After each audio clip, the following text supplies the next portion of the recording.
Hola, ¿qué tal? Yo soy Ernesto, otra vez. Vamos a continuar con el tema, esta parte de cinética química que se denomina mecanismos de reacción. Vamos a pasar unas transparencias muy lindas que preparó Leo y yo simplemente le estoy poniendo sonido en ellas. Bueno, para empezar este tema vamos a centrarnos en esto que está acá, que es una reacción química. Están representados los reactivos A y B que producen estos productos que están acá. Esta forma de escribir una reacción química, a la cual ustedes ya están bastante acostumbrados, digamos, es una forma macroscópica de escribir esta reacción. Se denomina una reacción global. Uno simplemente dice, y si vos pones A y le pones B, van a aparecer productos. Solamente eso me dice. Pero no me dice cómo se van a formar esos productos a partir de estas dos moléculas. No me dice de qué enlaces se van a romper, qué enlaces se van a formar, cuál va a ser el procedimiento, el proceso microscópico por el cual al juntarse A y B va a dar lugar a productos. Es decir, no sé qué hay adentro de esta flecha. Es como si esto fuera una película, A más B es como si fuera la primera escena de la película. Los productos serían la última escena de la película, donde ya se hizo el desenlace, pero yo no sé qué pasó acá en esta flecha en el medio, pueden haber pasado una enorme cantidad de cosas, ¿está bien? De hecho, puede haber varias películas que yo puedo hacer con este comienzo y con este final. Depende qué es lo que yo ponga adentro de esta flecha, esa enorme cantidad de escenas intermedias, ¿está bien? Entonces, vamos de vuelta, cuando uno escribe una reacción química de esta manera, sabe, lo único que les está diciendo esta reacción es que yo puse A más B y me aparece al final del día estos productos en el tubo de ensayo. Pero no me dice realmente cómo fue que A más B terminó dando productos. Hay una cosa que es increíble. Puede llegar a ser que A más B jamás se tocaron entre sí. Por más que acá está escrito A más B, pero microscópicamente hablando puede ser que jamás A se tocó con B y que no era necesario eso para producir estos productos. Entonces vamos a ir un poco adentro, a meternos un poco adentro de esto que es algo fascinante que se denomina mecanismos de reacción en las siguientes transparencias. Recuerden que hace un rato hablamos de que la estequiometría de una reacción, es decir, reactivos, la flecha de productos, no me daba demasiada información sobre la película verdadera que se dio al producirse el proceso químico. Una pregunta buena, entonces, ya que estamos en la unidad de cinética química, es preguntarse si la estequiometría de una reacción tendrá algo que ver con las velocidades de esas reacciones. Entonces vamos a ver acá dos reacciones que tienen estequiometrías muy diferentes. A ver si eso me da algún tipo de información, a ver si tienen, por el hecho de tener estequiometrías diferentes, a ver si eso repercute en el tipo de cinética que producen esas reacciones. El primer ejemplo es este que está acá, ¿no? Es bromuro de terbutilo más yoduro. El yoduro es esta cosita violeta, este es el bromuro de terbutilo, se intercambia el yodo y el bromo. Fíjense que acá queda el yodo unido al terbutilo y acá es expulsado el bromuro. O sea, esencialmente entra yoduro y sale bromuro. Esta reacción es una reacción que tiene una estequiometría sencilla. ¿Por qué decimos que tiene una estequiometría sencilla? Porque una molécula más un ioduro produce una molécula más el ion bromuro. O sea, A más B da C más D. Eso es lo que terminó pasando. Y ahora que vimos la estequiometría sencilla de esta reacción de intercambio, nos fijamos en qué es lo que pasa con la velocidad de esta reacción. Bueno, si yo les doy la información de que esta reacción tiene una ley de velocidad experimental, que simplemente la velocidad es proporcional a la concentración del bromuro de terbutilo. Es decir, esta reacción que tiene una estequiometría simple tiene una cinética de primer orden en uno solo de los reactivos. Veamos qué pasa en una reacción que no tenga una estequiometría simple. En esta reacción, la estequiometría es mucho más complicada que antes, porque fíjense, acá hay 6 de estas moléculas que producen 5 de estas moléculas más una de estas moléculas. Fíjense, es bastante rara la reacción.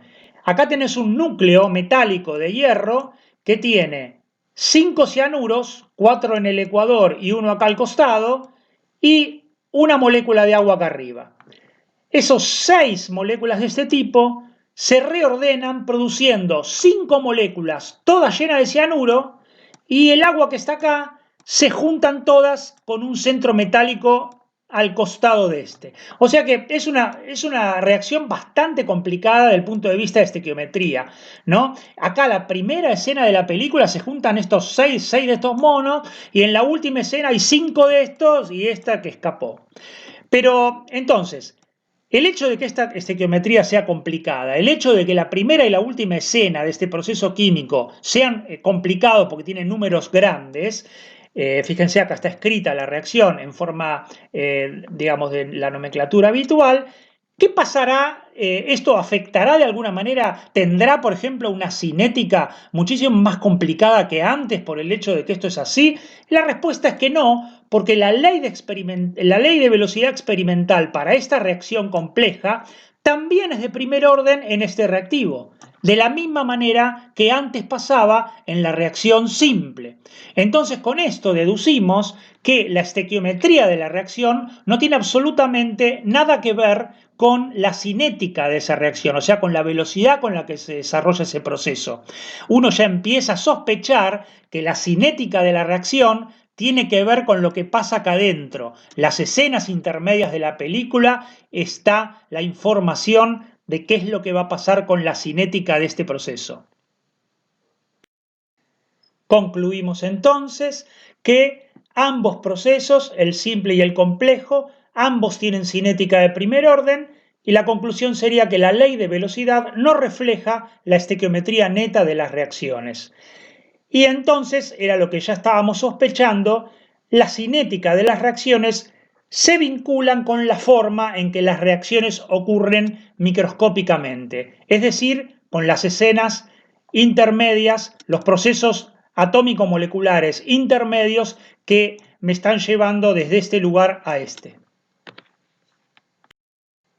La película más simple que uno puede imaginarse es aquella que no tiene escenas intermedias, es decir, donde los reactivos, que es el estado inicial de la reacción, pasan directamente a productos sin que acá ocurra ningún tipo de escena en el medio. Es decir, la conversión esta es directa. La reacción transcurre entonces en lo que se denomina un único paso, y ese paso me hace que los reactivos se conviertan directamente en productos. Ustedes vieron ya con José que eso se puede graficar de esta manera en un gráfico de energía potencial en función de lo que habían denominado coordenada de reacción, que es un concepto netamente microscópico. Fíjense qué es lo que pasa. La reacción global es bromuro de metilo más oxidrilo da bromuro más metanol. Entonces, esto que está acá son los reactivos. Tengo al bromuro de metilo y al oxidrilo. Resulta que esto ya sabemos que se termina transformando en bromuro más metanol. Pero el problema acá es ver qué es lo que pasa desde acá hasta acá. La flecha, aparentemente, está dada por esta situación intermedia.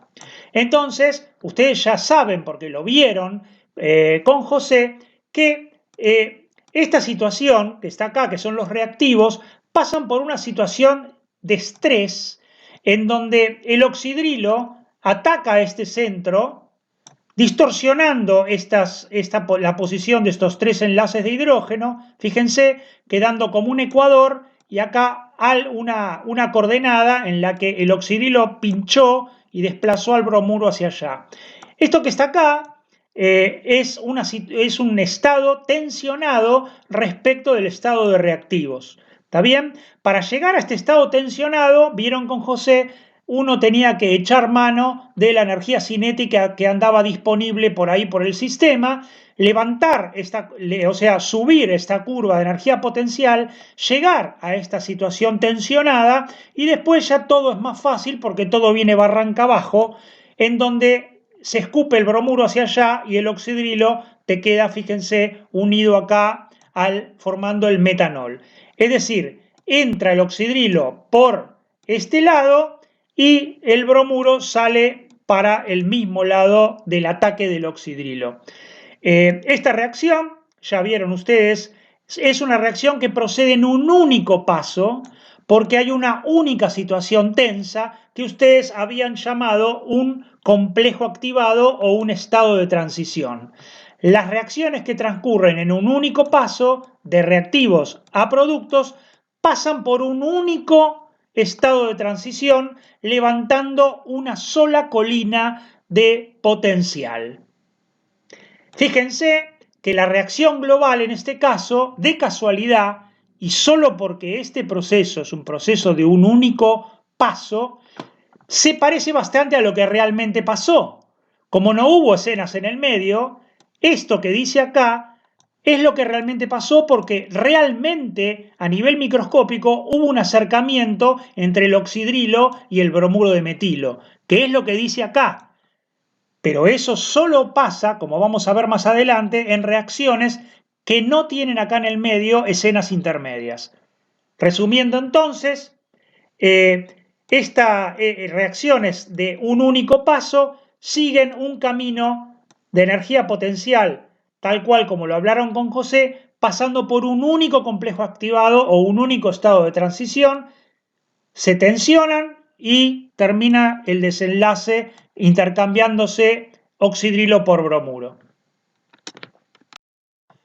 Cuando una reacción como esta que vimos recién ocurre en un único paso, se denomina proceso elemental o paso elemental. Esta reacción ocurre en un único paso elemental, pasando por una única colina de energía potencial.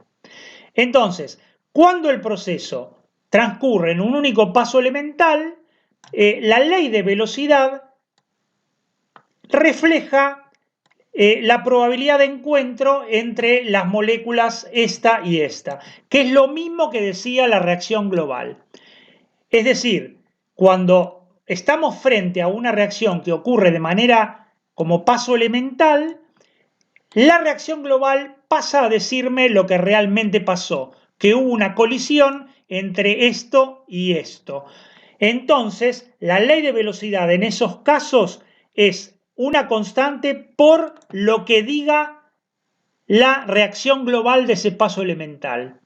En este caso, sí, la cinética de la reacción, que está dada por esta ley de velocidad, sí tiene que ver con la estequiometría de la reacción global. Fíjense que esto aparece una vez y esto aparece una vez en la ley de velocidad cuando el choque es entre estas dos cosas en la reacción global.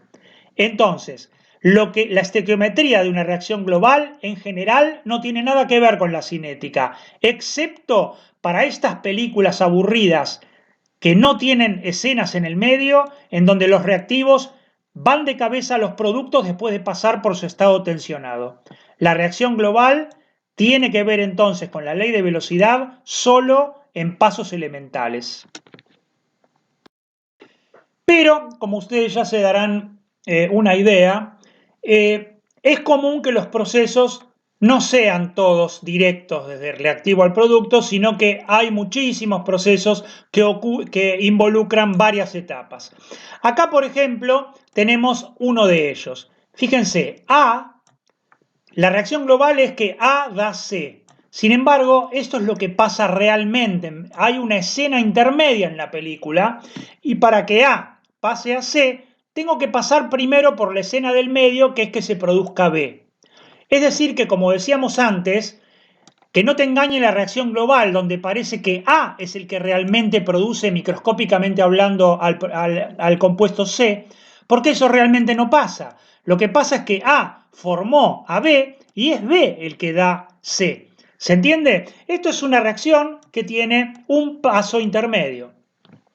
Es decir que su curva de energía potencial en función de la coordenada microscópica de reacción tendría la forma de paso por un primer estado tensionado para generar desde A, B, que es este que está acá en el medio, o sea, la reacción la miro solamente entre A y B, y si uno mira esta parte, fíjense que es una reacción de un solo paso. El reactivo A llega a B después de haber pasado por un estado tensionado y llegó a B. Este es el estado de transición correspondiente al primer paso. Como aprendieron con José, este estado, como alcanzar cualquier estado de transición, involucra la energía de activación del primer paso. Pero la reacción no termina con B. B es solamente algo intermedio y falta llegar todavía hasta el producto de la reacción. Entonces se vuelve a producir otra reacción para subir otra curva de energía potencial y llegar hasta el producto verdadero C. Acá aparece una nueva energía de activación, la del proceso 2, que sería este, pasa por un segundo estado de transición del paso 2 y después sí llegué a el producto verdadero de la reacción. Es decir, esta reacción que tiene algo en el medio transcurre en dos pasos elementales. Cada paso elemental tiene su estado de transición y este es el segundo paso elemental que tiene su estado de transición correspondiente. Lo que se denomina mecanismo de una reacción química es la secuencia de pasos elementales que haya en la reacción. Puede ser que haya muchos idas y vueltas, puede ser que sea una reacción con una secuencia muy larga de pasos elementales para ir desde el reactivo al producto. En este caso hay dos pasos elementales. Por lo tanto, el mecanismo de esta reacción consta de dos renglones. Cada uno de ellos es el que corresponde a un paso elemental. A da B y después B da C. Esto en su conjunto es el mecanismo de la reacción. Fíjense que esto no tiene nada que ver con la estequiometría global o reacción global de la reacción. Entonces, fíjense, esto es muy lindo. Dice, el producto de la primera etapa, ¿quién es el producto de la primera etapa? B es el producto de la primera etapa, es el reactivo de la segunda. O sea, el producto de la primera etapa ahora es el reactivo del segundo paso. Y a este tipo, cuando eso pasa, lo vamos a denominar intermediario de la reacción. O sea, B es un intermediario de la reacción. Para que B sea un intermediario de la reacción, tiene que cumplir la condición de que esté en un mínimo de energía potencial. Porque supónganse, si yo soy la molécula B y estoy acá, estoy atrapado en el mínimo de energía potencial y no me puedo escapar de acá. Es decir, que yo tengo una cierta estabilidad. Entonces, los intermediarios de las reacciones están atrapados en mínimos de energía potencial entre medio de dos pasos elementales. Miremos un poco más de cerca reacciones que involucren varios pasos elementales. Bueno, pueden darse diversas situaciones cuando yo tengo una reacción que involucra varios pasos elementales. Lo que habíamos dicho la vez pasada era que A producía B, fíjense en el primer paso de la reacción, el reactivo A se convierte en el intermediario B y el segundo proceso involucra la conversión de B en el verde C. Pero la cosa puede llegar a ser un poco más complicada de esa. Por ejemplo, pueden existir reacciones de vuelta. Es decir, A puede formar B y B puede formar C a través de la reacción 2, pero B también puede tener la posibilidad de reculetear para atrás y volver a su estado del reactivo original. Es decir, A puede dar B, pero a B le pueden pasar dos cosas, o volver hacia A o proceder hacia adelante para formar C. Entonces, el hecho de que A pueda dar B y ahora B tiene dos opciones, que vaya hacia C o que vuelva para atrás, ¿de qué puede depender? Bueno, tiene que depender de este gráfico de energía potencial. Va a depender, esencialmente, de las energías de activación de todos estos procesos. Fíjense acá, para que A vaya hasta B, tiene que remontar esta energía de activación 1.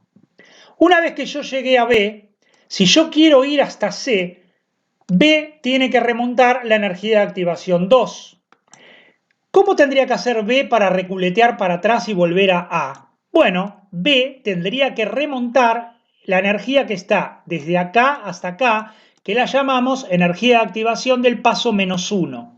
Es decir, B tiene la opción de ir para adelante remontando esta curva con EA2 o volver para atrás remontando esta otra curva con EA-1. Si B decide ir para adelante, habremos llegado al producto final de la reacción. ¿Y el producto final de la reacción no puede decidir ir todo para atrás y volver hasta A? Claro que puede, pero tendrá que remontar una curva bastante grande, en este caso una energía de activación -2, que es la más grande de todas las 4 que yo veo acá en el gráfico. Después de haber analizado ese gráfico microscópico de energía potencial con la coordenada de reacción, pasamos ahora a ver un gráfico bastante más normal, o sea, más mundano, que es qué va a pasar entonces con este sistema que analizamos hace un rato, con las reacciones 1 menos 1, 2 menos 2, qué va a pasar en este gráfico mundano de concentración, de medida de concentración de las cosas A, B y C, en función del tiempo. Esto es un gráfico que nosotros podríamos medir en nuestro laboratorio. Bueno, lo que vemos es que al principio hay solo A. Cuando comienza la reacción, la única cosa que puede pasar es la reacción 1 hacia la derecha para dar B. ¿Por qué no puede pasar que B vuelva a A? Simplemente porque B al principio no existe. Tengo solo A y A solo puede pasar a B. Es decir, que el reactivo A se consume a lo largo de la reacción. Vamos a ver que entonces la concentración de A, que es la azul, baja en el tiempo. El reactivo baja su concentración en el tiempo. Entonces se empieza a formar B. El intermediario B entonces empieza a aumentar su concentración hasta alcanzar un determinado nivel máximo. Vemos que conforme se va consumiendo A, se va formando B, que es esta curva violetita, que corresponde a la concentración de este intermediario.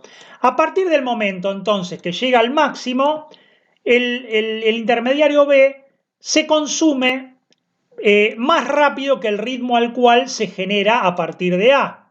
Es decir, que ahora B tiene que puede decidir ir para el lado de C o volver para atrás. Entonces lo que empieza a pasar es que cuando empieza a formar C, empieza a bajar su concentración y al mismo tiempo que empieza a bajar su concentración, empieza a aumentar la concentración del producto final de la reacción. Entonces, esto que está acá, que es un esquema bastante común de reacciones químicas, se produce el intermediario y el intermediario sube su concentración, en un determinado momento este intermediario empieza a dar C y entonces empieza a subir C a expensas de la bajada del intermediario. La desaparición del intermediario conduce a la formación de C, que es el producto final de la reacción. Solo empieza a bajar el intermediario cuando empieza a subir fuertemente el producto. Veamos ahora otro ejemplo de reacciones que transcurren en varios pasos. Si uno mira, aparentemente es parecido al anterior, pero hay una gran diferencia. Acá, las energías de activación, estas, la -1 y la 2, son bastante más chicas. Antes, ¿se acuerdan? Este mínimo que estaba acá era bastante más pronunciado. Acá estas son bastante más chiquititas y este mínimo casi no se ve. O sea, uno podría decir, y esto hace acá un poquitito y viene para acá. O sea, esto es mucho menos notorio que en el ejemplo anterior. Es decir, la energía de activación asociada a los procesos en los que desaparece el intermediario son bajos. O sea, en este tipo de reacción yo tengo al intermediario acá y para cualquier lado que quiera ir el intermediario, ya sea para volver para atrás o para ir hacia los productos finales, le cuesta poco porque tiene que levantar poca energía de activación en ambos casos. En cambio, antes el mínimo era pronunciado y al intermediario le costaba salirse de su pozo de energía potencial. Entonces, cuando las reacciones químicas, en este caso de dos pasos, son de esta manera, o sea que el mínimo del intermediario es poco pronunciado, resulta que no vamos a ver que la concentración del intermediario B se pase por un máximo como pasaba antes, y en este caso en todo momento es baja, porque es difícil agarrarlo acá, se va para cualquiera de los dos lados. Fíjense entonces que en el gráfico de concentración en función del tiempo se sigue viendo que el reactivo baja a todo momento, pero fíjense que el violeta está recontra pegado en el piso y eso quiere decir que no se llega a levantar un máximo en el intermediario. Apenas se genera o se descompone hacia atrás o procede hacia productos. Es muy baja la concentración que puedo tener en todo momento de intermediario. ¿Estamos de acuerdo? Apenas se forma o vuelve para atrás o evoluciona hacia productos. Pero es muy difícil retenerlo. Para retener algo y que se vea en un gráfico de este tipo, tengo que tenerlo en un mínimo pronunciado de energía potencial. Entonces, en una reacción de este tipo con un intermediario que tiene un mínimo bajo, la concentración del reactivo baja, la concentración de producto sube y la concentración de intermediario casi yo no me doy cuenta de que existe ese intermediario, porque su concentración en todo momento de la reacción es ínfima. Fíjense que aunque los intermediarios de reacción no se acumulen en el tubo de ensayo, es decir, que el intermediario no genera una concentración elevada como para que yo la pueda detectar con un método de laboratorio, el intermediario se mantiene siempre pegado abajo en una concentración casi cercana a cero. Aunque eso pase, el intermediario es crucial para el desarrollo de la reacción química, porque si yo no paso a través del intermediario, jamás voy a poder obtener el producto. O sea, es un paso obligado pasar por el intermediario. Por más que su concentración nunca llegue a ser muy alta, es crucial para el desarrollo de la reacción. Entonces, la imposibilidad de detectar un intermediario, ¿qué problema me puede traer? Bueno, me trae el problema de que si yo no detecto un determinado intermediario en una reacción química, no puedo arriesgar con una buena certeza una propuesta del mecanismo de esa reacción. Recordemos, ¿qué es el mecanismo de la reacción? Era la secuencia de pasos elementales que daban lugar a la reacción global. Si yo en uno de esos pasos intermedios sé que detecto un determinado intermediario y lo reconozco porque le hice un análisis químico, evidentemente mi propuesta mecanística, yo voy a obligar a que mi mecanismo pase por una reacción que involucre a ese intermediario, porque lo acabo de medir en el laboratorio. Me da una información muy certera de qué tipo de mecanismo puedo yo plantear. ¿Se dan cuenta? Entonces, si los intermediarios no pueden ser observados, ¿cómo sabemos que un mecanismo propuesto es razonable? Es decir, yo no puedo detectar el intermediario porque pasa los tiros y entonces no se acumuló, no tengo método químico para tratar de determinarlos y entonces me siento medio desorientado para plantear un mecanismo. Entonces, yo planteo un mecanismo, pero ¿será razonable ese mecanismo? Yo voy más sobre seguro si detecto al intermediario, porque entonces el mecanismo que propongo es aquel que contiene al intermediario y voy sobre seguro. El problema es que cuando yo no detecto al intermediario, cuando haga la propuesta de mecanismo, bueno, me quedo un poco incómodo porque no sé si eso es del todo cierto. Sin embargo, hay una forma de darse cuenta que aunque yo no detecte el mecanismo, tener algún tipo de certeza de que ese mecanismo al menos no está mal. No sé si será el correcto, pero al menos no está mal. ¿Cuál es esa forma de laboratorio de darse cuenta que un mecanismo propuesto al menos no está mal? Bueno, tengo que tratar de determinar en el laboratorio la ley de velocidad experimental. ¿Por qué digo esto? Porque cada mecanismo que yo plantee en el papel, es decir, la secuencia de pasos elementales, se puede hacer a partir de esa propuesta un tratamiento matemático que va a desembocar en una ley de velocidad proveniente de ese mecanismo. Si la ley de velocidad que yo mido en el laboratorio es diferente a la ley de velocidad que surge del tratamiento matemático del mecanismo, bueno, es evidente que ¿quién manda en ese caso? Manda el laboratorio, manda la interrogación de la naturaleza. Si la ley de velocidad que surge del mecanismo es distinta de la ley de velocidad medida experimentalmente, ese mecanismo que acabo de proponer no sirve absolutamente para nada.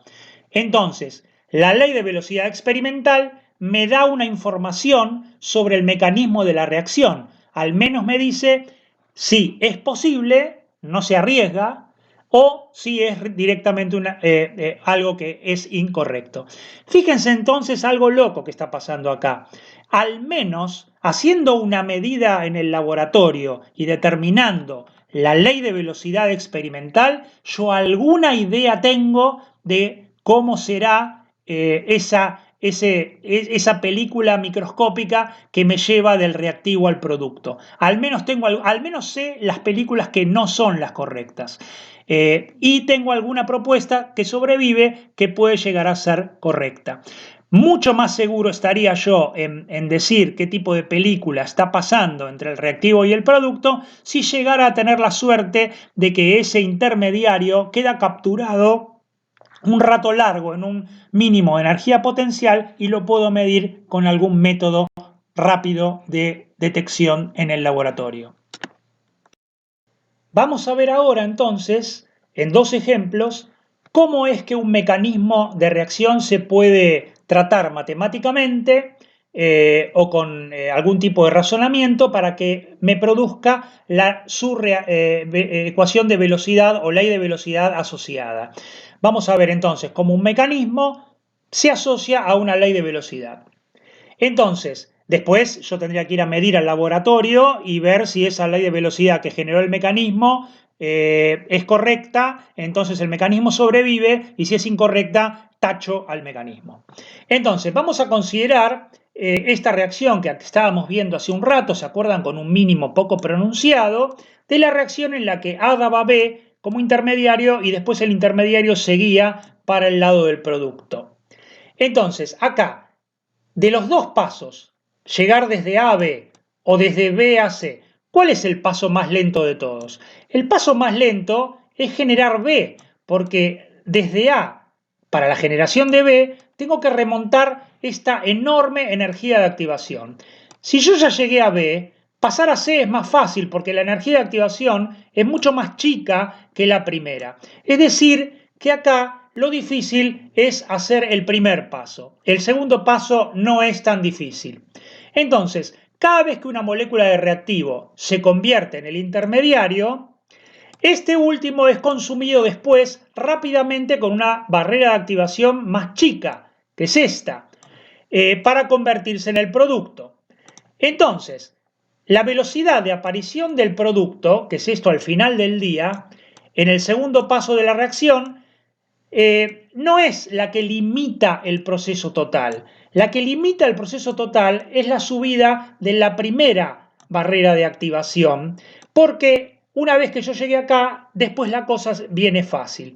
Esto es como pensar en que si yo tengo una Ferrari y puedo ir a muchos kilómetros por hora con mi auto, si tengo un camión adelante, el camión limita mi velocidad. Por más de mi capacidad de ir rápido, que sería esta, yo tengo si yo estoy acá, si estoy en esta posición, yo soy capaz de ir rápido.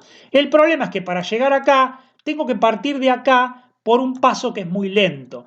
Entonces, no sé si todo el mundo está entendiendo de que esta reacción de dos pasos elementales queda limitada por el primer paso. El primer paso es el que limita el proceso global. Entonces, la velocidad global del proceso está controlada, se dice, por la primera etapa. Ahora, Si la primera etapa, o sea que A da B a través de la constante de velocidad del paso elemental 1, es la que controla el proceso global, todo el proceso es controlado por la subida primera, entonces, ¿cómo será la ley de velocidad de la reacción global? Bueno, va a ser, si las dos etapas están controladas por la primera, la velocidad global va a ser numéricamente igual a la velocidad del primer paso elemental. O sea que la velocidad global va a ser igual a V1, que es la velocidad del camión, el que va lento. La velocidad global va a ser la velocidad del chabón que va más lento y que te tapona la ruta. Pero, ¿qué ventaja tienen que la velocidad global va a ser igual a la velocidad del paso 1? Bueno, que la del paso 1 es un paso elemental. Entonces yo sé calcular la ley de velocidad de entrada. Es la estequiometría. Como este es un paso elemental y solo en el caso de pasos elementales, la ley de velocidad está dada por su estequiometría. Es decir, K1 por A elevado a la 1, que es lo que acabamos de decir. Entonces, este tipo de perfil de energía potencial, este tipo de mecanismo con este intermediario atrapado poquito en este pozo de energía potencial, le he logrado sacar la ley de velocidad asociada a este mecanismo de reacción. Esta entonces es la ley de velocidad asociada al mecanismo propuesto. Es de primer orden en A, pues la primera etapa es un paso elemental de primer orden en A. Y por lo tanto su concentración es baja y constante en el tiempo.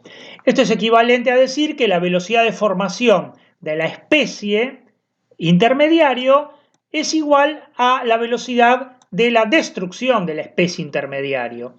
Es decir, si una especie tiene una concentración baja, todo el tiempo, quiere decir que se destruye a la misma velocidad que se forma, impidiendo que suba su concentración. Esta idea sencilla permite deducir y tratar matemáticamente algún tipo de propuesta mecanística que a mí se me pueda ocurrir. Es decir, como acá no puedo echarle la culpa a un paso controlante, tengo que echar mano a otro tipo de truco. Ese truco es considerar que el intermediario de reacción vive vive tan poco que no sube su concentración, y si algo le pasa a eso, quiere decir que su velocidad de formación es igual a su velocidad de consumo. Esto es lo que vamos a tratar en un ratito en la transparencia siguiente. Yo sabía, porque les habíamos dicho al principio, de que esta reacción, que es la que vamos a tratar ahora, tenía una ley experimental de velocidad que era proporcional a orden 1 en este reactivo. Así que mejor que el resultado que yo proponga ahora en la transparencia siguiente, mejor que de esto, porque si mi propuesta mecanística que voy a usar no da esto, es una propuesta mecanística inútil. Muy bien, este es el mecanismo que yo estoy proponiendo para la reacción anterior. Es un mecanismo que tiene ¿cuántos pasos? Bueno, los que están pensando en dos está mal porque tiene uno de ida, uno de vuelta y uno que termina dando este producto. Tiene 3 pasos elementales, el 1, el -1 y el 2. Muy bien. Ahora vamos a deducir qué tipo de ley de velocidad surge de este mecanismo. Y mejor que me dé de orden 1 en este reactivo, porque si no me diera de orden 1, estaría mal lo que estoy proponiendo. Entonces, ¿qué reconocemos en este mecanismo de reacción? Reconocemos esto, que es un reactivo. Reconocemos esto, que es un producto, que está de este lado de la flecha. Esto también es un producto. Y esto que está acá es un reactivo. La reacción es el bromuro de terbutilo más ioduro da bromuro más ioduro de terbutilo. Esta reacción ustedes ya la conocen. Entonces, acá tenemos, si este es reactivo y este es reactivo, este es producto y este es producto, ¿qué será este ion que está acá en lila? Este ion, fíjense que es producto de la primera parte y reactivo en la segunda. Medio que se está llevando todas las fichas de que este ion terbutilo es el intermediario de la reacción. Muy bien, lo que necesitamos ahora es escribir la velocidad de la reacción igual a. ¿Por qué? Porque lo que quiero es la ley de velocidad y toda ley de velocidad empieza siendo velocidad igual a. Así que quiero saber a qué es igual la velocidad de esta reacción. Como no tengo paso controlante, tengo que pensar cuál es la definición de velocidad. La definición de velocidad era, bueno, era cómo bajaba la concentración del reactivo, por ejemplo de este, o cómo sube la concentración del producto, por ejemplo este o este. ¿Qué me conviene? A mí me conviene agarrar, fíjense, este producto está acá solo. Así que no me conviene agarrar este reactivo porque este reactivo, para definir la velocidad, si yo agarro este reactivo, involucra la constante de ida y de vuelta. Son dos constantes, es muy difícil. En cambio, la generación del producto en el tiempo solo involucra una de las reacciones. Así que me conviene decir que la producción de producto solamente va a poder generarse a través de la reacción 2. Y eso es lo que está escrito acá. Como 2 es un paso elemental, la formación del producto en el tiempo, ¿estamos de acuerdo? La formación del ioduro de tarbutilo en el tiempo es igual a lo que diga la reacción 2, que es K2 por el intermediario a la 1. ¿Por qué 1? Porque acá hay un 1 y esto es un paso elemental. Así que en estos casos vale la estequiometría. Acá tenemos un 1 multiplicado por el ioduro también a la 1. Esto que está acá es una ley de velocidad. Fíjense, del lado este del igual tengo la velocidad, acá tengo una constante y concentraciones. ¿Es una ley de velocidad? Nuevamente, el que esté pensando en que sí, es incorrecto porque esto que está acá es un intermediario y no es ni un reactivo ni un producto. Las leyes de velocidad tienen que estar expresadas proporcionalmente con una constante a concentraciones de reactivos, productos o catalizadores, pero no a cosas que tienen una existencia efímera como esto. Entonces, de este mecanismo yo ya encontré una expresión de la velocidad, pero no es una ley de velocidad bien escrita. Para ello tendremos que reemplazar esto en función de concentraciones de reactivos y productos. Bueno, para hacer eso vamos a aplicar lo que dijimos en la transparencia anterior, que es que para conocer el valor de este intermediario vamos a acudir a lo que se llama la hipótesis del estado estacionario para ese intermediario. La hipótesis del estacionario es una palabra que quiere decir que es constante en el tiempo. ¿Y eso qué quiere decir? Quiere decir que este intermediario, la velocidad con la que se forma, tiene que ser igual a la velocidad con la que se destruye.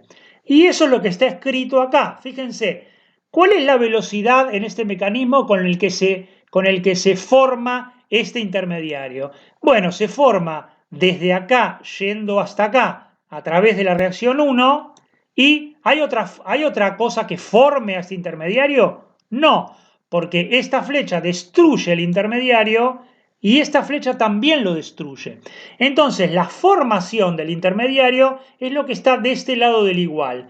¿Y a qué es igual la formación de este intermediario? Como es un proceso elemental número 1, es K1 por simplemente la concentración del bromuro de terbutilo, que es lo que dice acá. Ahora, en la hipótesis de estado estacionario yo tenía que igualar la velocidad de formación del intermediario con la velocidad de destrucción, pero la velocidad de destrucción del intermediario tiene dos términos, uno que lo destruye por la reacción -1 y otro que lo destruye por la reacción 2. Este término que está acá es la destrucción a través del paso -1, fíjense que nuevamente el paso -1 es un paso elemental y es K-1 por esta concentración por esta, que es lo que dice acá. Y a eso le tenemos que sumar la segunda destrucción, que es a través de la vía 2, que no es otra cosa, como 2 también es un paso elemental, a K2 por esta concentración y por esta concentración, que es lo que dice acá. Entonces, esta igualdad que se generó acá, y que no es otra cosa que la hipótesis del estado estacionario, me permite despejar esta concentración que está acá para poder enchufarla acá adentro y obtener mi ley de velocidad. Eso es lo que haremos en la próxima transparencia. Pasamos entonces a la última transparencia de esta parte.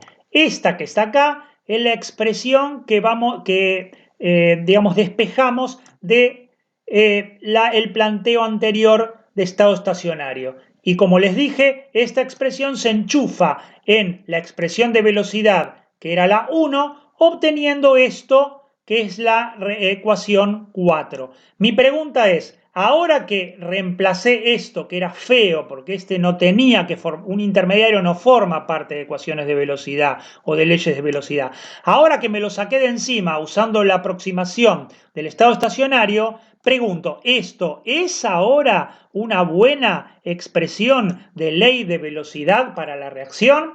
Entonces analizo. Velocidad igual a, hasta ahora vamos bien, constantes, esto es un reactivo, esto es un reactivo, esto es un producto, esto es un reactivo, así que está bien, esto es una posible ley de velocidad perfecta para la reacción que estábamos analizando. Lo único que me molesta un poco es esta cosa que está acá en el denominador que tiene un signo más. La verdad que yo me querría sacar de encima o uno o el otro para que la cosa se parezca a la ley de velocidad experimental, que acuérdense que era simplemente que la velocidad tiene que ser igual a una constante por esta concentración, no todas estas porquerías que están acá. Así que tendríamos que tratar este denominador con esta suma fea.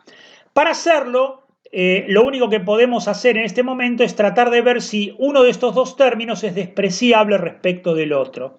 Entonces, si la velocidad, yo llegué al intermediario. Acuérdense que al intermediario le podían pasar dos cosas. O reculeteaba para atrás, yendo para el lado de reactivos, o procedía para dar productos. Entonces, leamos acá. Si la velocidad de consumo del intermediario para dar producto, es decir, ir para adelante, el intermediario va hacia adelante. Si esa velocidad es mucho mayor que la del consumo para regenerar el reactivo, es decir, esto quiere decir, si la velocidad para adelante es mayor que la velocidad para atrás, eso es lo mismo que decir esta desigualdad, porque esto que está acá es la velocidad de ir para adelante y esto que está acá es la velocidad de ir para atrás de este intermediario ion terbutilo. Esto, si yo tacho estas cosas rojas que son iguales de los dos lados, implican que bajo esta suposición, donde ir para adelante es más rápido que ir para atrás, implica esto. Y justamente esto dice que es mucho más grande que esto, son las dos cosas que tengo en el denominador. Entonces, bajo esta suposición de que el intermediario prefiere ir para adelante antes que volver y reculetear para atrás, que es lo mismo que esto, yo tendría que tachar el más chiquitito, que es este. Si yo tacho esto, fíjense que ahora los dos ioduros se simplifican.